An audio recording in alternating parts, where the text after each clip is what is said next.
Assalamualaikum warahmatullahi wabarakatuh. Perkenalkan, nama saya Anissa Rindi Ayani dari kelas 12 IPS 3. Di sini saya membuat tugas nilai praktik semester 1 untuk bahasa Indonesia, yaitu tentang teks editorial Omnibus Law. Jadi sebelum saya menganalisis struktur teks editorial tentang Omnibus Law, di sini saya akan menjelaskan pengertian teks editorial. Teks editorial adalah sebuah artikel dalam surat kabar yang merupakan pendapat atau pandangan redaksi terhadap suatu peristiwa yang aktual atau sedang menjadi perbincangan hangat pada surat kabar diterbitkan.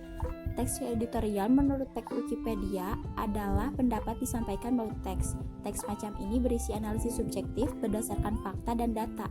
Teks editorial dapat sering kita jumpai dalam surat kabar, media online, atau majalah. Teks editorial yang terdapat dalam media biasa juga disebut tajuk rencana.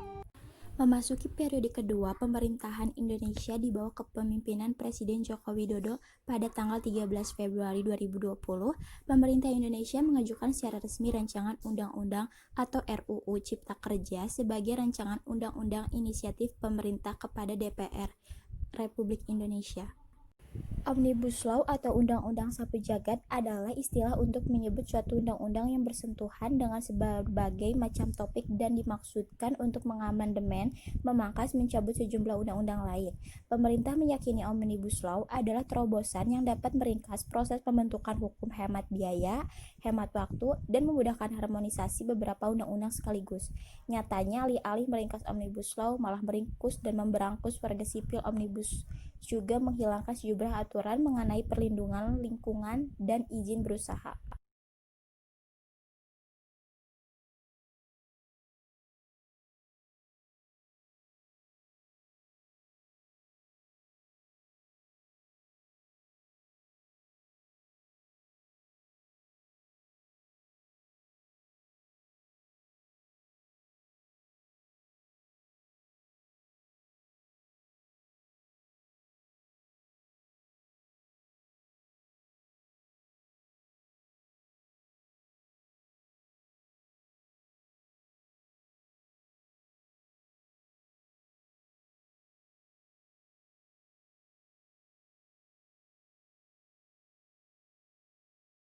Semua pertanyaan dipicu oleh tertutupnya pembahasan rancangan peraturan ini. Sulit dipahami mengapa pemerintah bersikeras merahasiakan isi Omnibus Law sebelum naskahnya diserahkan ke Dewan Perwakilan Rakyat. Pembahasan yang tertutup justru akan membuat publik curiga. Hasilnya adalah kesalahpahaman luar biasa. Tentu tidak ada yang salah dari niat Presiden Joko Widodo merapikan peraturan dan membongkar regulasi yang tumpah tindih. Namun proses perumusannya tidak boleh menyekutukan hanya segelintir pengusaha yang dekat dengan pengusaha. Aturan tersebut kemudian dianggap dalam penyusunannya menerima aspirasi asing atau elit-elit politik di negeri ini yang tentunya sangat tidak menguntungkan bagi masyarakat. Tentang penolakan RUU tersebut sangat keras datang dari kaum politerat, entah itu petani, buruh, dan juga dari kelompok-kelompok intelektual kampus, mahasiswa, atau dosen-dosen. Omnibus Law juga mendapat perhatian serius profesor melalui dokumen yang diberi nama Kertas Kebijakan, Catatan Kritis dan Rekomendasi terhadap RUU Cipta Kerja, tim Fakultas Hukum Universitas Gadjah Mada. Tim tersebut berisikan para profesor dan tim ahli hukum FHUGM. Dalam susunan kertas kebijakan tersebut menarik beberapa kesimpulan, diantaranya RUU Cipta Kerja memiliki permasalahan-permasalahan krusial apabila ditinjau dari substansi, pengaturan, dan paradigma di dalam bidang kebijakan.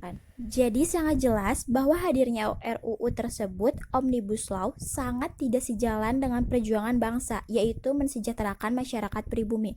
Oleh sebabnya, dalam menyikapi persoalan aturan yang dikeluarkan pemerintah, tidak pro untuk rakyat harus dikritisi dan dilawan bersama, baik dari kalangan masyarakat dan intelektual kampus lainnya, agar bagaimana kemudian dalam penyusunan aturan pemerintah melibatkan berbagai unsur masyarakat agar apa yang dihasilkan diterima semua kalangan. Karena pada dasarnya kita menganut demokrasi, dalam hal ini dari rakyat, oleh rakyat, untuk rakyat.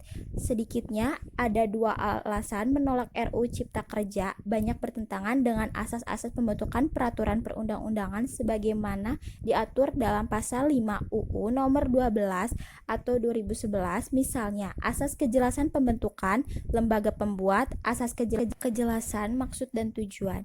Kedua, ada beberapa pasal RUU Cipta Kerja, yaitu pasal 170 dan 166, yang menabrak dan melanggar konstitusi, yaitu pasal 170 RUU Cipta Kerja yang mengatur bahwa peraturan pemerintah dapat digunakan untuk mengubah undang-undang. Hal itu bertentangan dengan pasal 7 ayat 1 dan 2 UU nomor 12 2011 yang mengatur bahwa peraturan pemerintah memiliki kedudukan lebih rendah dibandingkan undang-undang, sehingga tidak bisa membatalkan maupun mengubah undang-undang dasar.